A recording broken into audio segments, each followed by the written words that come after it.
एक छोटासा कीड जो आपल्या भाजीपाला पिकामध्ये सर्वात जास्त नुकसान करू शकतो. जवळ-जवळ आता या आपण मिरचीच्या प्लॉटमध्ये आहोत, तर इथे 50 ते 60% पर्यंत नुकसान करण्याची क्षमता या एका छोट्याशा किड्यामध्ये आहे. तर मित्रांनो, हा कोणता किडा आहे? तर आज आपण बोलत आहोत ॲफिड बद्दल. ॲफिड म्हणजेच मावा. मित्रांनो, नेमकं हे ॲफिड्स नुकसान करतात तरी कसे? कसं ओळखायचं की आपल्या शेतामध्ये ॲफिडचा अटॅक मोठ्या प्रमाणावरती झालाय?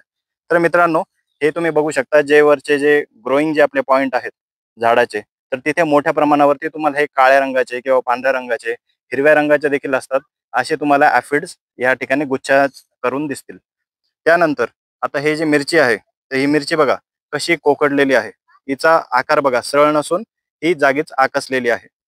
त्यानंतर आपण जर का हे पानं बघितले, तर पानाच्या वरच्या बाजूने बघा कशा प्रकारे जो हिरवं पान असलं पाहिजे, निरोगी पाहिजे, त्या पानावरती असे जे पिवळे-पिवळे धब्बे आपल्याला दिसत आहेत.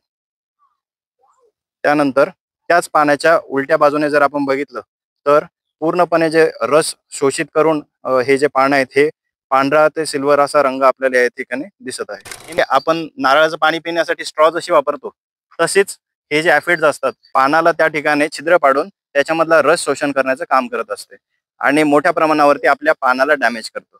ज्याच्यामुळे भविष्यात चालून जर आपण याचं कंट्रोल व्यवस्थित नाही केला, तर मोठ्या प्रमाणावरती आपल्याला पिकाच्या उत्पादनामध्ये घाटा येऊ शकतो. तर मित्रांनो, नेमकं कोणकोणत्या पिकामध्ये आपल्याला ॲफिडचा अटॅक दिसतो? तर सर्व भाजीपाला पिके, मिरची असेल, टोमॅटो असेल, वांग असेल किंवा इतर पपई असेल, आंबा असेल, फळबागा ज्या काही असतात, सर्व पिकांमध्ये जवळ-जवळ आपल्याला ॲफिडचा अटॅक दिसतो. नेमकं याला सुटेबल जे की वातावरण आहे ते काय आहे? तर जवळ-जवळ 18 ते 27 डिग्री पर्यंत जे तापमान असेल, हे याच्यासाठी सर्वात पोषक आहे वाढीसाठी. त्यानंतर एक दमट वातावरण जिथे 50 ते 60% वरती आर्द्रता असेल, असं वातावरण या ॲफिड वाढण्यासाठी अतिपोषक आहे.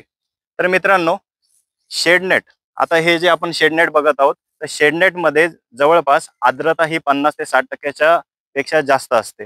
त्यानंतर इथलं जे तापमान आहे, आता उन्हाळ्याच्या दिवसामध्ये बाहेरचं तापमान जरी 40 डिग्री असेल, तरी या शेडनेटमध्ये जर आपण तापमान बघितलं, हे 30 डिग्री सेल्सिअस 25 डिग्री सेल्सिअस पर्यंत असतं, जे की ॲफिडचं वाढ होण्यासाठी खूप जास्त पोषक आहे.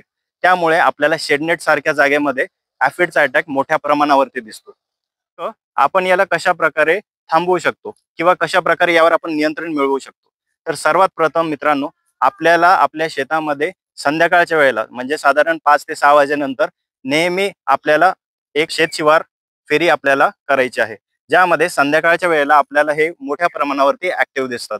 जर का तुमच्या शेतामध्ये जर का तुम्हाला याचा प्रादुर्भाव आढळलास, त्यावेळेस आपण लवकरात लवकर उपाययोजना राबवणं गरजेचं आहे.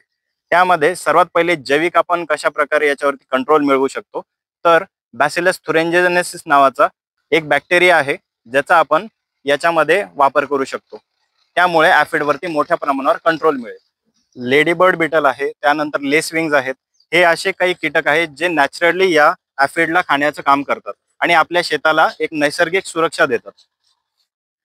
अशा प्रकारचे आपण आपल्या शेतामध्ये स्टिकी ट्रॅप्स देखील लावू शकतो, ज्याच्यामुळे आपल्याला आपल्या शेतामध्ये किती प्रमाणावरती ॲफिडचा अटॅक येत आहे ते आपल्याला वेळोवेळी कळत राहील. शेतामध्ये आपल्या पिकाला आपण जो नत्र सोडत आहोत, नायट्रोजन जो सोडत आहोत, तो अतिशय योग्य प्रमाणामध्ये सोडणं गरजेचं आहे. जर का जास्त प्रमाणावरती नायट्रोजन झाला, तर हे जे पानं आहेत, झाड आहे, तर हे हिरवगारपणा याच्यामध्ये जास्त दिसून येतो. त्याच्यामुळे ॲफिडचा अटॅक जास्त होतो. योग्य प्रमाणामध्ये नायट्रोजन फर्टिलायझर देणं गरजेचं आहे. कुठल्याही प्रकारे आपण अतिरेक करू नये. मित्रांनो, नेमकं याला आपण कंट्रोल कसं करायचं? तर फिप्रोनिल आहे, त्याच्यानंतर नीम ऑइल आहे, त्यानंतर इमिडाक्लोरोप्रिड आहे. असे विविध प्रकारचे आपण जे इन्सेक्टिसाइड्स आहे, यांचा योग्य वापर करू शकतो. एक गोष्ट लक्षात ठेवायची मित्रांनो, आपण जेव्हा भाजीपाला पीक घेत आहोत, आता समजा ही मिरची आहे, वांगे आहेत, टमाटे आहेत, तर यामध्ये कुठलंही केमिकल इन्सेक्टिसाइड ज्यावेळेस तुम्ही वापरतात, त्याच्या बॉटलवरती योग्य प्रमाणामध्ये आपल्याला जे की एक प्रिकॉशनरी पिरियड दिलेला असतो, की एकदा फवारणी केल्यानंतर त्याच्या काही विशिष्ट 3 दिवस 7 दिवस पर्यंत आपण आपल्या शेतातला माल काढून कुठल्याही प्रकारे बाजारापर्यंत जाऊ द्यायचं नाहीये. कारण की त्याच्यावरचं जे विषाचे जे अंश असतात, तर ते ग्राहकापर्यंत पोहोचण्याआधी आपल्याला ते नष्ट करणं गरजेचं आहे. शेतकरी असे म्हणतात की अनेक आम्ही ॲग्रोकेमिकल्स वापरून देखील, पेस्टिसाइड्स वापरून देखील ॲफिडवरती त्या ठिकाणी कंट्रोल मिळत नाही, स्पेशली ज्या शेडनेटच्या वातावरणामध्ये. त्यामागे आपल्याला काही गोष्टी लक्षात ठेवायच्या मित्रांनो. की जे काही आपण फवारणी घेत आहोत ती संध्याकाळी साधारण 5 वाजेनंतर घ्यायची आहे. त्यावेळेस तुम्हाला त्याचा एक इफेक्टिव्ह कंट्रोल त्या ठिकाणी दिसेल. एकच फिरून फिरून केमिकल आपण वापरायचं नाहीये. त्या ठिकाणी वेगवेगळ्या प्रकारचे इन्सेक्टिसाइड्स आपण वापरणं गरजेचे आहे. रोटेशन ऑफ जे पेस्टिसाइड्स आहेत ते करणं गरजेचं आहे. आणि एका शेतामध्ये आपण ज्यावेळेस पीक घेत आहोत तर ते पीक पुन्हा पुन्हा एकाच शेतावरती घेणं देखील टाळणं गरजेचं आहे.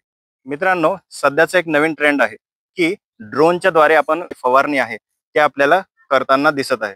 तर मित्रांनो, भाजीपाला पिकांमध्ये सध्या तरी ड्रोनची फवारणी त्यातल्या त्यात ॲफिडसाठी तरी आपण योग्य म्हणू शकत नाही. कारण की ड्रोन एका विशिष्ट उंचीवरनं जे आहे ती फवारणी करत असतं. त्याच्यामुळे त्याच्या ज्या पंख्यांच्या वाऱ्यामुळे जो काही ड्रिफ्टचा प्रॉब्लेम आपल्याला दिसतो, म्हणजे तुम्ही फवारशाल इथे आणि त्याची जे काही अंश आहेत ते बाजूच्या शेतामध्ये देखील जाऊ शकतात. त्याच्यामुळे भाजीपाला पिकामध्ये आपण त्याला रेकमेंड करत नाही. पण ऊस आहे किंवा काही आंबा असेल अशा फळबागांमध्ये आपण त्याला उपयुक्त ठरवू शकतो. या पिकावरती जेव्हा कधी आपण जे इन्सेक्टिसाइडची आपण फवारणी घेत असतो त्यावेळेस योग्य प्रकारचे आपण जे काही सेफ्टी मेजर्स आहेत, जसं की एक मास्क असेल किंवा जे काही आपण कपडे घालत आहोत ते पूर्णपणे फुल स्लीव्हचे असले पाहिजे. हातामध्ये आपल्याला ग्लोव्ज असणं गरजेचे आहेत. तर ते पाळणं गरजेचं आहे. कारण की मित्रांनो, तुमच्या जीवापेक्षा कुठलीही गोष्ट मोठी नाही. मातीसाठी रगड्या मनगटाचं जोर लावून दाटला जरी अंधार एकजूट होऊ आज दिवा देऊ तेज दावर.